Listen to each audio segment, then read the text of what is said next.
Après avoir dit adieu à mon mari mourant, j'ai quitté l'hôpital les larmes coulant sur mon visage, mais lorsque j'ai entendu deux infirmières chuchoter un secret choquant, je me suis figé d'incrédulité. Je me suis assise sur un banc en bois dehors, à l'hôpital de l'université Vanderbilt, serrant mes mains l'une contre l'autre jusqu'à ce que mes jointures deviennent blanches. L'air printanier portait le doux parfum des cornouillers en fleurs, et la lumière du soleil dansait sur la façade de verre de l'hôpital. Pourtant, rien de tout cela ne m'atteignait. Mon mari, Daniel Carter, gisait dans l'unité de soins intensifs derrière ses murs, luttant pour sa vie contre un ennemi que nous n'avions jamais vu venir. Les gens passaient, leurs conversations douces et ordinaires, et pendant un instant, j'aurais souhaité pouvoir être l'une d'entre eux, juste une autre femme profitant d'un après-midi chaud, riant de l'endroit où prendre le dîner ou de ce qu'il fallait planter dans son jardin. Mais je n'étais plus cette femme. Mon monde s'était réduit à une chambre d'hôpital et aux bips incessants des appareils médicaux. Daniel avait l'habitude d'être inarrêtable.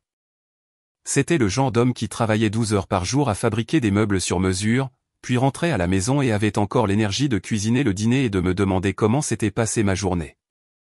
Il avait une façon de sourire qui vous faisait croire que tout irait bien, même quand la vie semblait lourde. Il était mon refuge, mon roc, et maintenant, le regardant s'affaiblir, j'avais l'impression de me tenir sur du sable mouvant. Il y a 6 mois, nous pensions avoir toute une vie. Nous parlions de vacances que nous ne pouvions pas encore nous permettre. Une maison plus grande pour les enfants dont nous rêvions toujours d'avoir. Peut-être même un chien. Puis Daniel est rentré un soir, pâle et épuisé, rejetant sa fatigue comme le résultat d'une longue journée. Mais la fatigue a persisté, s'est approfondie, et s'est transformée en ecchymose inexpliquée et en nuit où il avait du mal à respirer. Le médecin a prononcé des mots qui ne semblaient pas réels. Anémie auto-immunoplastique. Son propre corps détruisait sa moelle osseuse, arrêtant l'usine même qui produisait son sang. Sans greffe de cellules souches, disait-il, il y avait peu d'espoir. J'essayais d'être forte devant lui, lui tenant la main et murmurant, nous allons nous en sortir. Mais chaque nuit, je pleurais seul dans la salle de bain, mes sanglots étouffés par une serviette. Parce que je savais quelque chose que Daniel ne savait pas. Il n'avait pas de famille. Il avait grandi en famille d'accueil, sans jamais connaître ses parents, sans même savoir s'il avait des frères ou des sœurs. Et sans parents proches, les chances de trouver un donneur compatible étaient presque impossibles. Nous avions rejoint le registre national, mais les médecins étaient honnêtes. L'attente pouvait prendre des mois, peut-être des années, et Daniel n'avait pas ce temps-là. Plus tôt dans la journée, lorsque son médecin m'a pris à part, ces mots m'ont dévasté. Émilie, nous manquons d'options. Si nous ne trouvons pas de donneur compatible bientôt, il n'a pas terminé sa phrase. Il n'en avait pas besoin. Je savais ce qu'il voulait dire. Je me suis assise là, les larmes coulant sur mes joues, me sentant complètement inutile. J'étais une infirmière. J'avais passé ma vie à aider les autres à guérir. Pourtant, je ne pouvais pas guérir l'homme que j'aimais le plus. J'ai pensé à la vie que nous avions construite ensemble. Notre petite maison en bois à la périphérie de Nashville. La chaise à bascule qu'il avait fabriquée pour moi lors de notre premier anniversaire. Le mot encadré qu'il avait écrit un jour et qui est toujours accroché près de la porte de la cuisine, « Tu es mon toujours ». L'idée de le perdre était insupportable et pourtant. Au fond de moi, une voix murmurait que je devrais peut-être m'y préparer. Je me détestais d'y penser, mais le chagrin avait déjà commencé à enrouler ses doigts glacés autour de mon cœur. Puis, comme si le monde n'était pas assez cruel, j'ai entendu quelque chose. Une conversation qui allait tout changer. J'ai rencontré Daniel une nuit où la vie semblait légère et ordinaire. Bien avant que les hôpitaux et les dossiers médicaux ne consument nos journées, j'avais terminé mon dernier examen à l'école d'infirmière, épuisé, mais libre, et mes amis m'avaient entraîné dans un petit café du centre de Nashville. Ce n'était pas chic, juste un vieux bâtiment en briques avec des planchers en bois usés et l'odeur du café torréfié qui imprégnait tout. Je me souviens de lui entrant comme si c'était hier. Il portait un sac en papier de quincaillerie du magasin local, ses jeans poussiéreux de travail, et il y avait ce calme en lui, le genre de confiance tranquille qui vous fait regarder 2 fois. Il a souri timidement quand nos regards se sont croisés et a demandé si le siège en face de moi était pris. Nous avons parlé pendant 2 heures cette nuit-là de tout et de rien. Comment il aimait construire des meubles, comment je voulais travailler en pédiatrie, comment nous détestions tous les deux les olives mais adorions le Koblé aux pêches. Quand il riait, vraiment riait, ses yeux plissaient au coin et quelque chose en moi a juste su. À partir de cette nuit-là, Daniel est devenu une constante dans ma vie. Il se présentait avec de petites surprises. Un pot de miel d'un marché en bord de route, un bouquet de fleurs sauvages emballées dans du papier craft, un nouveau livre parce qu'il se rappelait que j'avais dit une fois que je voulais le lire. Il avait une façon de rendre le banal magique. 2 ans plus tard, nous nous tenions sous un vieux chêne, échangeant nos vœux devant famille et amis. Je portais les boucles d'oreilles en perles de ma mère, et Daniel a pleuré ouvertement quand il m'a vu marcher dans l'allée.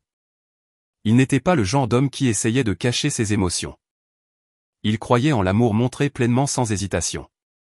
Nous avons emménagé dans une petite maison en bois à la périphérie de la ville. Une maison à rénover que Daniel insistait pour pouvoir gérer lui-même. Et il l'a fait. Il passait ses week-ends à poncer les planchers, à construire des étagères, et à même fabriquer une chaise à bascule pour moi comme cadeau d'anniversaire. Cette chaise est toujours sur notre porche, témoin silencieux d'innombrables soirées où nous nous balancions côte à côte, regardant les lucioles danser dans le crépuscule du Tennessee. La vie semblait pleine, même si elle n'était pas parfaite. La seule chose qui manquait, c'était les enfants. Nous avons commencé à essayer peu de temps après le mariage, nous attendant à ce que cela arrive facilement, comme cela semblait arriver à tout le monde autour de nous. Mais mois après mois, rien ne changeait. Les médecins disaient que mon corps ne coopérait pas, que je ne concevrais peut-être jamais naturellement. Nous avons essayé des traitements, des injections hormonales, des rendez-vous interminables, et finalement la FIV. La première tentative a échoué. La deuxième aussi. À chaque test négatif, je me sentais un peu plus brisé, comme si mon corps m'avait trahi, lui et lui. Mais Daniel, il ne m'a jamais blâmé. Il me serrait dans ses bras ces nuits où je pleurais jusqu'à ce que ma tête lui fasse mal, murmurant « Émilie, ça ne change rien à quel point je t'aime ». Il avait même suggéré l'adoption, parlant avec enthousiasme du nombre d'enfants qui avaient besoin de foyers, de la façon dont nous pouvions encore avoir une famille. Je voulais être heureuse de cette idée. Vraiment. Mais une partie de moi aspirait toujours à voir un enfant avec ses yeux bleus et ce demi-sourire tordu qu'il arborait quand il essayait de ne pas rire. Un jour, après un autre cycle infructueux, je me suis effondré dans ses bras, m'excusant à travers les larmes, disant « Tu mérites une femme qui peut te donner une famille ». Il a doucement incliné mon menton pour que je croise son regard et a dit « Émilie, je ne t'ai pas épousée pour les enfants. Je t'ai épousée pour toi. Tu es ma famille. » C'était Daniel, constant, gentil et altruiste. Il aurait pu être en colère, plein de ressentiment, voire distant. Au lieu de cela, il a choisi l'amour à chaque fois. En y repensant maintenant, je réalise comment ces luttes nous avaient préparés à ce qui allait arriver. Les nuits où nous nous tenions dans les bras par déception. Les rêves que nous avions remodelés ensemble, ils sont devenus le plan pour survivre à la tempête qui allait frapper. Parce que lorsque Daniel est tombé malade, le monde tel que nous le connaissions s'est effondré. Et pourtant, même allongé là, faible et pâle, il essayait toujours d'être le plus fort. Il plaisantait sur la nourriture de l'hôpital, me taquinait sur le fait de trop m'inquiéter, et me disait que nous allions nous en sortir, tout comme nous nous en étions sortis de tout le reste. Mais au fond, je savais que c'était différent. C'était la vie et la mort. Et je n'étais pas prête à imaginer une vie sans lui. Cela a commencé si discrètement que nous ne l'avons même pas remarqué au début. Daniel rentrait plus tôt que d'habitude de l'atelier, rejetant sa fatigue avec un sourire. Juste fatigué. Une longue journée, c'est tout. Mais la fatigue ne disparaissait pas. Elle devenait plus lourde, comme si quelque chose d'invisible le tirait vers le bas chaque jour. Puis sont venues les ecchymoses. Petites au début, comme s'il s'était cogné contre un établi, mais bientôt elles apparaissaient sans raison, des taches violettes fleurissant sur ses bras et ses jambes. Une nuit, je me suis réveillé en l'entendant halter, se tenant la poitrine comme s'il ne pouvait pas reprendre son souffle. L'infirmière en moi savait que quelque chose n'allait pas. Je l'ai supplié de voir un médecin. Et quand il a finalement accepté, j'ai pensé que ce serait quelque chose de simple. Une carence en vitamines, peut-être du stress. Au lieu de cela, nous avons été dirigés vers un spécialiste de l'hématologie qui a ordonné tous les tests imaginables. Je n'oublierai jamais le moment où les résultats sont arrivés. Le médecin nous a fait asseoir, son visage trop sérieux, ses mots délibérés. « Daniel, vous avez une anémie plastique. C'est rare, et dans votre cas, c'est grave. Votre moelle osseuse s'arrête. » J'ai eu l'impression que l'air m'avait été coupé. Daniel a simplement hoché la tête, calme comme toujours, et a demandé « Qu'est-ce qu'on fait ?» La réponse était à la fois simple et impossible. Vous avez besoin d'une greffe de moelle osseuse. Sans elle, votre corps ne peut pas produire de cellules sanguines, mais le processus nécessite un donneur compatible, idéalement un frère ou un proche parent. Je me souviens avoir regardé Daniel, le suppliant silencieusement de dire qu'il y avait quelqu'un, mais je savais déjà qu'il n'y en avait pas. Daniel avait grandi en famille d'accueil, passant d'un foyer à l'autre, ne connaissant jamais ses parents ni aucun frère ou sœur. Il n'avait pas d'arbre généalogique auquel se référer, personne à appeler. Nous nous sommes inscrits immédiatement au registre national des donneurs, mais les médecins étaient honnêtes. Il pourrait falloir des mois, peut-être plus, pour trouver un étranger compatible, et Daniel n'avait pas ce genre de temps. La maladie progressait rapidement. Il est devenu pâle, ses mains fortes tremblaient quand il essayait de ramasser une tasse. L'homme qui construisait autrefois des meubles jusqu'à minuit peinait maintenant à traverser le salon. Même alors, il essayait de me protéger.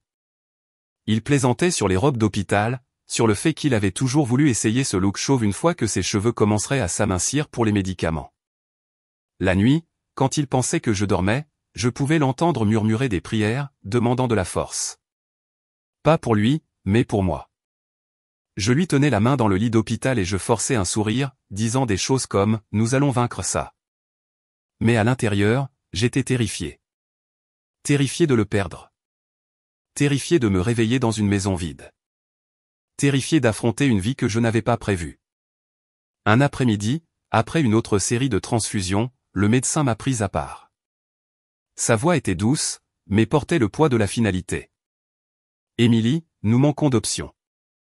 Si une compatibilité ne se présente pas bientôt, j'ai bien peur qu'il ne lui reste plus beaucoup de temps.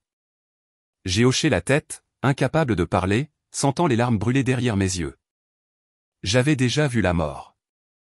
En travaillant comme infirmière, on y est confronté plus souvent que la plupart des gens. Mais rien ne m'avait préparé à la pensée de perdre Daniel.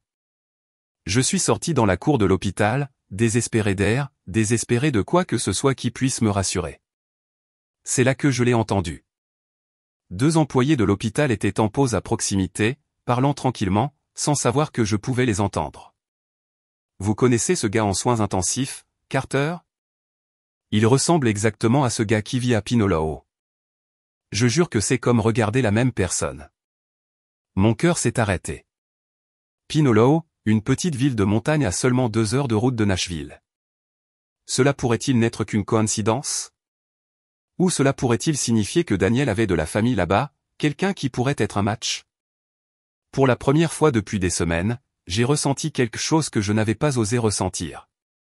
L'espoir, un espoir fragile et tremblant, mais de l'espoir néanmoins. Je suis resté figé dans la cour, leurs mots résonnant dans mes oreilles. Il ressemble exactement à ce gars qui vit à Pinoloo. Pinoloo était une petite ville de montagne à environ 2 heures de route à l'est de Nashville. Je n'y étais allé qu'une seule fois pendant mes études d'infirmière pour un programme de sensibilisation communautaire. C'était le genre d'endroit où la vie ralentissait, où les gens faisaient encore signe aux étrangers qui passaient. Cela pourrait-il être une coïncidence? Les gens se ressemblaient tout le temps, mais quelque chose en moi murmurait le contraire. Daniel avait grandi en famille d'accueil, abandonné à la naissance, sans aucune information sur sa famille. Il avait passé des années à se demander s'il y avait quelqu'un avec ses mêmes yeux, son même sourire tordu, quelqu'un qui pourrait en fait partager son sang.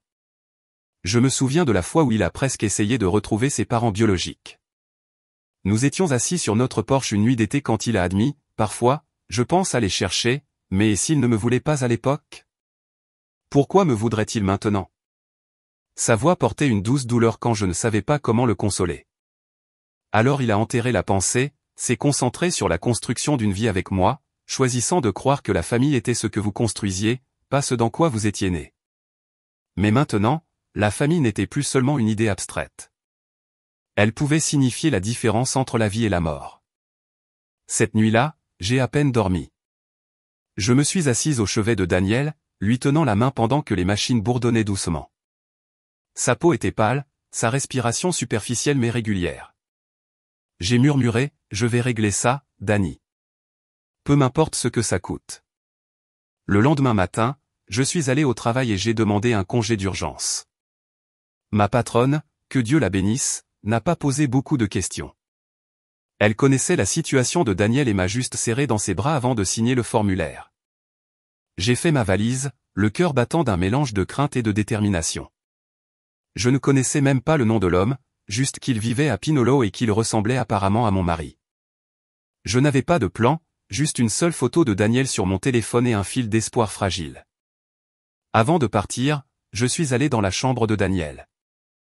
Il était réveillé, souriant faiblement quand il m'a vu. « Tu as l'air de t'apprêter à conquérir le monde », a-t-il taquiné, sa voix faible mais chaleureuse. Je l'ai embrassé sur le front et j'ai murmuré, « C'est possible ». Il a essayé d'en demander plus, mais je l'ai arrêté. « Ne t'en fais pas, d'accord ? Repose-toi. Je serai de retour avant que tu ne t'en rendes compte. » Je voulais lui dire tout sur Pinolo, sur l'homme qui pourrait être sa famille, mais je ne pouvais pas risquer de lui donner de l'espoir pour ensuite le briser si cela s'avérait être rien. La route hors de Nashville semblait surréaliste. L'autoroute a cédé la place à des routes de campagne sinueuses, des champs de fleurs sauvages de début de printemps, et finalement les collines ondulantes de Pinolo. Alors que je traversais le vieux pont en bois menant à la ville, j'ai murmuré une prière silencieuse. « S'il te plaît, que ce soit réel. Qu'il y ait quelqu'un là-bas qui puisse le sauver. » Je me suis garé près d'un petit magasin général et je suis sorti, serrant mon téléphone. Les gens ici se déplaçaient à un rythme différent. Des fermiers chargeant des sacs d'aliments pour le bétail, une femme âgée balayant son Porsche, des enfants faisant du vélo dans des rues poussiéreuses. Chaque visage que je voyais, je l'étudiais attentivement, à la recherche de toute trace de la mâchoire carrée de Daniel, de ses yeux, de quoi que ce soit. Je me suis arrêté au magasin général et j'ai abordé le commis, un homme d'une cinquantaine d'années aux yeux gentils. « Excusez-moi, je cherche quelqu'un. Je ne connais pas son nom, mais les gens disent qu'il lui ressemble. » Je lui ai montré la photo de Daniel. Les yeux de l'homme se sont immédiatement écarquillés. « Vous parlez probablement de Luke Henderson. Il vit près des champs de maïs sur County Road 6. Oui, il lui ressemble. » Mon cœur a fait un bond. « Pourriez-vous me donner des indications ? » Il l'a fait, et je l'ai remercié avant de retourner à ma voiture. Mes mains tremblaient sur le volant alors que je me dirigeais vers ce qui pourrait être la réponse à toutes les prières désespérées que j'avais murmurées ces derniers mois. Je ne savais pas si ce Luke Henderson était réellement apparenté à Daniel, mais je savais une chose avec certitude. J'étais sur le point de le découvrir. La route vers County Road 6 n'était guère plus qu'une étendue d'asphalte craquelée serpentant à travers de grands pins et des champs ouverts. Une douce bruine a commencé à tomber, du genre qui semblait planer dans l'air comme une fine brume, s'accrochant à mon pare-brise et brouillant les bords de l'horizon. J'ai ralenti en repérant la boîte aux lettres avec des lettres blanches délavées. Henderson. La maison derrière elle était vieille, patinée, et entourée d'un champ de chaume de maïs et de traces de pneus boueuses. Une balançoire rouillée grinçait au vent, et quelque part au loin, un chien aboyait. Pendant un moment, je suis resté assise dans la voiture, agrippant le volant, mon pouls martelant dans mes oreilles. Et si j'avais tort ? Et si j'étais sur le point de frapper à la porte d'un étranger et de me ridiculiser ? Mais ensuite, j'ai pensé à Daniel, sa main frêle agrippant la mienne, son sourire, essayant de cacher la peur dans ses yeux. Et je suis sorti de la voiture. Les marches en bois ont gémi alors que je les gravissais. J'ai frappé légèrement d'abord, puis plus fort quand personne n'a répondu. Après un moment, la porte a grincé et s'est ouverte. Un homme se tenait là, plus grand que je ne m'y attendais, large d'épaules mais légèrement voûté, avec des cheveux blonds foncés tombant lâchement sur son front. Ses yeux, mon souffle s'est coupé. Ils étaient du même bleu perçant que ceux de Daniel, de la même forme, de la même intensité. Il m'a cligné des yeux. « Puis-je vous aider ?» Sa voix était profonde, prudente, avec un accent rocailleux, comme quelqu'un qui n'avait pas eu à recevoir des étrangers souvent. J'ai tendu mon téléphone avec des mains tremblantes, lui montrant la photo de Daniel. C'est mon mari. Il s'appelle Daniel Carter. Les gens ont dit, vous lui ressemblez. L'homme a froncé les sourcils, fixant l'écran pendant ce qui a semblé une éternité. Son expression a changé, confusion, incrédulité, et quelque chose d'aussi douloureux. Il s'est frotté l'arrière de la nuque. Eh bien, je suis damné. Il m'a regardé à nouveau, plus doucement maintenant. Qui êtes-vous ? Émilie, je suis sa femme. Il s'est écarté. Il vaut mieux que vous entriez. L'intérieur de la maison était humble, plancher en bois, meubles dépareillés, l'odeur légère de café et d'huile moteur. Il a fait signe de s'asseoir. Asseyez-vous. Vous dites qu'il est votre mari. J'ai hoché la tête, serrant mon sac sur mes genoux. Il est à l'hôpital. Il est très malade. Il a besoin d'une greffe de moelle osseuse. Ils ont dit qu'il n'avait pas de famille. Mais ensuite, j'ai entendu parler de vous et j'ai juste, ma voix s'est brisée. Il fallait que je vienne. L'homme, Luke Henderson, comme j'ai rapidement appris, s'est assis en face de moi, se penchant en avant, les coudes sur les genoux. Il a regardé la photo à nouveau, secouant lentement la tête. Je pense qu'il pourrait être mon frère. Ces mots m'ont frappé si fort que j'ai failli ne pas pouvoir respirer. Ton frère? Luke a hoché la tête. Notre mère. Elle n'était pas une grande-mère, pour être honnête. Elle avait beaucoup d'enfants, la plupart avec des pères différents. Quand j'étais petit, elle a eu un autre bébé, un garçon. Elle a dit qu'elle ne le gardait pas. Elle a signé les papiers à l'hôpital et l'a laissé là. J'étais trop jeune pour faire quoi que ce soit, mais je ne l'ai jamais oublié. Je me demandais toujours ce qui lui était arrivé. Il s'est frotté le visage avec les deux mains, la voix cassée. Je ne connaissais même pas son nom jusqu'à maintenant. Mes yeux se sont embués de larmes. Daniel cherche une famille depuis toute sa vie. Il pensait qu'il était complètement seul. La mâchoire de Luke s'est serrée et il s'est levé brusquement. Je le ferai. La greffe. Je n'ai même pas besoin d'y penser. Tu fais ça. C'est mon frère. S'il y a une chance que je puisse l'aider à vivre, bien sûr que je le ferai. Il est entré dans la cuisine et est revenu avec les clés de sa camionnette. Quand est-ce qu'on y va? Pendant un instant, je l'ai juste regardé, stupéfaite de la rapidité avec laquelle il avait pris sa décision. Dans ma tête, j'avais imaginé le convaincre, expliquer la situation, peut-être même supplier, mais il n'y avait rien de tout cela. C'était comme s'il avait attendu ce moment sans même le savoir. Nous avons quitté Pinolo ce soir-là, la pluie maintenant plus forte, striant le pare-brise alors que Luke me suivait dans son vieux pick-up. Ma poitrine se sentait plus légère pour la première fois depuis des mois. Il y avait toujours de la peur. Il y avait toujours de la peur, mais maintenant il y avait aussi autre chose. Un espoir qui semblait solide, comme le sol sous mes pieds. Quand nous sommes arrivés à l'hôpital de l'université Vanderbilt, j'ai guidé Luke à travers les couloirs blancs stériles jusqu'à la chambre de Daniel. Daniel était réveillé, soutenu par des oreillers, sa peau pâle, mais ses yeux s'éclaircissant quand il m'a vu, puis se plissant de confusion quand ils se sont tournés vers Luke. Pendant un long moment, personne n'a dit un mot. La bouche de Daniel s'est ouverte légèrement comme s'il regardait un fantôme. Luke s'est avancé, l'émotion épaisse dans sa voix. Je pense que je suis ton frère. Daniel a cligné des yeux, les larmes coulant instantanément. Mon frère. Je suis resté là à regarder deux hommes, étrangers il y a une journée, frères de sang, échanger des regards comme s'ils reconnaissaient quelque chose que seul eux pouvaient ressentir. Daniel a tendu une main tremblante. Et Luke l'a prise fermement. Nous parlerons plus tard, a dit Luke doucement.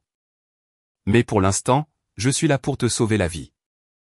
Les résultats des tests de Luke sont revenus plus vite que je ne l'avais prévu. Les médecins voulaient accélérer tout le processus car l'état de Daniel se détériorait rapidement. Lorsque l'hématologue est entré dans la salle d'attente avec ce sourire doux et soulagé, mes genoux ont failli flancher. C'est un match solide, a-t-elle dit. L'un des meilleurs que nous ayons vu depuis un moment.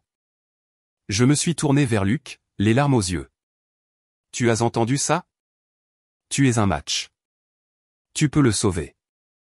L'expression de Luke hésitait entre le choc et la détermination. Alors faisons-le. Quand commençons-nous?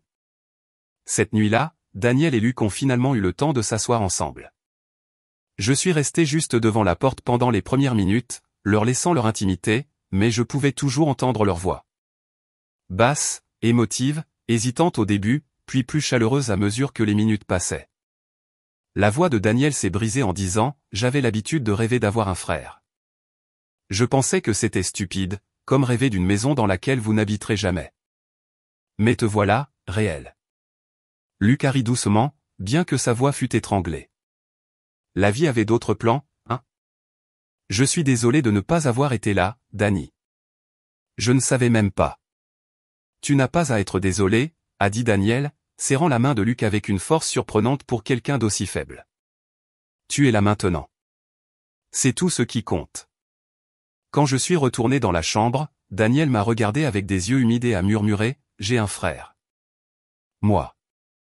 Je ne suis pas seul. Je l'ai embrassé sur le front et j'ai souri, murmurant en retour, « Tu ne l'as jamais été. » La procédure était prévue pour le lendemain matin. J'ai à peine dormi, mon esprit parcourant tous les résultats possibles. Luke était calme, plaisantant même avec les infirmières alors qu'elles le préparaient pour le don. Je n'ai jamais pensé que je donnerais ma moelle osseuse à un gars que j'ai rencontré hier, a-t-il plaisanté, puis il a regardé Daniel et a ajouté doucement. Mais je suis content que ce soit lui. Les heures se sont écoulées, mais finalement, c'était fait. La greffe s'est bien déroulée, et Daniel a été transféré dans une salle de convalescence pendant que les nouvelles cellules souches commençaient leur travail salvateur. Je me suis assise près de son lit, lui tenant la main, sentant la chaleur revenir dans sa peau. Pour la première fois depuis des mois, son visage avait une touche de couleur. Luke est venu plus tard, l'air fatigué mais content, et Daniel a tendu faiblement la main pour saisir le bras de son frère. « Tu viens de me donner une seconde chance », a-t-il murmuré. Luke a souri et a dit, « On est quitte maintenant. Tu m'as donné une famille. » Je n'ai pas pu retenir mes larmes cette fois. Pendant des mois, j'avais porté tant de peur, tant de solitude. Mais maintenant, assise là entre ces deux hommes qui s'étaient retrouvés contre toute attente, j'ai ressenti quelque chose que je n'avais pas osé ressentir depuis si longtemps. La paix. Dehors, la ligne d'horizon de Nashville scintillait sous les lumières de fin de soirée. Et j'ai pensé à la rapidité avec laquelle la vie pouvait passer du désespoir à l'espoir, de la perte au gain. Parfois en quelques jours seulement. Pour la première fois depuis des mois, je me suis permis de respirer profondément et de croire que Daniel pourrait réellement survivre, et que nous avions reçu un don bien plus grand que ce que nous avions demandé. Les jours suivant la greffe ont semblé être un passage dans un nouveau monde, un monde où l'espoir finissait par l'emporter sur la peur. Le corps de Daniel a bien réagi à la greffe. Chaque matin, je guettais les moindres signes. Un peu plus de couleur sur ses joues, un ton plus stable dans sa voix, une prise plus forte quand il me tenait la main. Luke est resté à proximité, dormant sur une vieille chaise convertible dans la salle d'attente lorsque les règles de l'hôpital ne lui permettaient pas de rester dans la chambre de Daniel la nuit. Il ne s'est jamais plaint. Un soir, je lui ai apporté une tasse de café et je l'ai trouvé en train de regarder Daniel à travers la vitre, une expression de calme émerveillement sur son visage. « C'est vraiment mon frère » a-t-il dit doucement, comme s'il se convainquait encore. Daniel a commencé à retrouver lentement ses forces, et un après-midi d'automne frais, il a fait ses premiers pas dehors depuis la greffe. J'ai marché à ses côtés alors qu'il se déplaçait prudemment le long du chemin du jardin de l'hôpital, la lumière du soleil filtrant à travers les feuilles changeantes. J'avais oublié à quel point l'air frais est bon, a-t-il murmuré, serrant ma main. Une semaine plus tard, Daniel est sorti de l'hôpital et nous sommes retournés dans notre petite maison en bois à la périphérie de Nashville. Cette fois, avec Luke qui nous suivait dans son vieux pick-up, un ajout permanent à nos vies. La maison semblait différente maintenant, plus pleine d'une certaine manière, comme si elle avait attendu cette réunion depuis toujours. Dans les semaines qui ont suivi, Luke est devenu une présence régulière. Lui et Daniel s'asseyaient sur le porche le soir, partageant des souvenirs d'enfance, du moins ce que Daniel avait de ses foyers d'accueil, et Luke comblait les lacunes concernant leur mère, leurs premières années, les frères et sœurs que Daniel n'avait jamais rencontrés. Un soir, Luke a tendu à Daniel un petit couteau de poche usé avec les initiales de leur père gravées sur le manche. « C'est tout ce qu'il me reste de lui » a dit Luke doucement. « Je veux que tu l'aies. » Daniel l'a tenu avec des mains tremblantes, les larmes coulant silencieusement sur ses joues. La communauté de Pinolo a envoyé des cartes, des prières, même des casseroles quand ils ont entendu ce qui s'était passé. Des gens que je n'avais jamais rencontrés ont envoyé des notes comme « La famille, c'est tout. Tenez-vous serrés. » Il y avait quelque chose de profondément guérisseur dans le fait que des étrangers se soucient suffisamment pour tendre la main. Cela me rappelait que le bien existait toujours partout, même dans les saisons les plus difficiles. Des mois ont passé et Daniel est devenu plus fort. Ses cheveux ont recommencé à s'épaissir, son rire est revenu, et il a recommencé à fabriquer des meubles dans le garage, plus lentement qu'auparavant, mais avec la même étincelle de créativité qu'il avait toujours eue. Un soir, il m'a tiré dehors sur le porche où une toute nouvelle chaise à bascule trônait, fabriquée avec une précision méticuleuse. « Pour toi », a-t-il dit simplement. Je me suis assise et j'ai senti les larmes brouiller ma vision alors que je me balançais doucement, la chaise grinçant avec une chaleur familière. Nous avons également accueilli Luc dans nos traditions. Les dîners du dimanche sont devenus un pilier rempli de rire et de gratitude silencieuse. Parfois, je surprenais Daniel et Luc à se regarder avec ses demi-sourires, comme s'ils n'arrivaient toujours pas à croire qu'ils s'étaient trouvés. Un soir d'automne particulièrement doré, Daniel et moi avons marché le long d'une route bordée d'arbres près de Pinoloo, main dans la main, regardant les feuilles tourbillonner dans la brise. Luc était devant nous, riant alors qu'il portait sa jeune nièce, la fille de son meilleur ami, sur ses épaules. Daniel a doucement serré ma main. « Tu sais », a-t-il dit. J'avais l'habitude de penser qu'être orphelin signifiait que je serais toujours seul, mais j'avais tort. Je t'ai. Et maintenant je l'ai aussi. Je l'ai regardé, sentant la vérité de ces mots s'installer profondément dans ma poitrine. La famille ne concerne pas toujours le sang, Dani, ai-je murmuré. Mais parfois si, et c'est beau. Ce soir-là, alors que nous étions assis autour d'un petit feu de camp derrière la maison de Luc, les flammes projetant des lueurs douces sur les visages de chacun, j'ai ressenti quelque chose que je n'avais pas ressenti depuis si longtemps, une certitude calme que nous allions bien nous en sortir. La vie nous avait brisés, oui, mais elle nous avait aussi remis ensemble d'une manière que nous n'avions jamais anticipée. J'ai posé ma tête sur l'épaule de Daniel, écoutant Luc raconter une histoire sur leur quartier d'enfance, et je me suis dit, c'est ça. C'est ce que guérit le sentiment. Notre histoire avait commencé dans le désespoir. Mais elle ne s'est pas arrêtée là. Elle s'est terminée avec la famille, avec des secondes chances, avec un frère retrouvé, et une vie renouvelée. Et alors que je fermais les yeux, au crépitement du feu et à la chaleur de la main de Daniel dans la mienne, j'ai réalisé quelque chose de puissant. Parfois, la vie vous donne exactement ce dont vous avez besoin. Juste au moment où vous êtes sur le point de perdre espoir.